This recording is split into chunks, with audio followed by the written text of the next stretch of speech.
बिस्मिल्लाहिर्रहमानिर्रहीम। आज की हदीस सदका ज़रिया बरकत।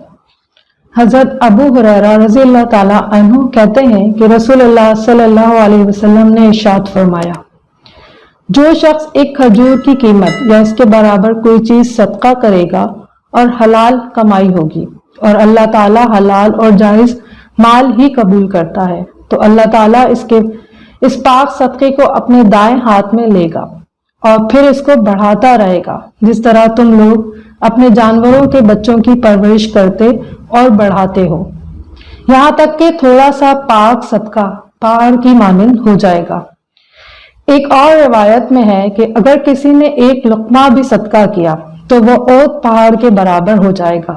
यानी हलाल कमाई में से निकाला हुआ सदका चाहे वो मिकदार में थोड़ा हो, लेकिन वो बढ़ता रहता है, यहाँ तक कि पहाड़ इतना ऊंचा ढेर बन जाता है और इतने बड़े ढेर का सवाब अल्लाह ताला देता है। गोया इसने आने या दो आने सदका नहीं किए, बल्कि पहाड़ जितने ऊंचे ढेर सदका किए। अल्लाह ताला हमें अमल की तौफीक अता फरमाए। आमीन।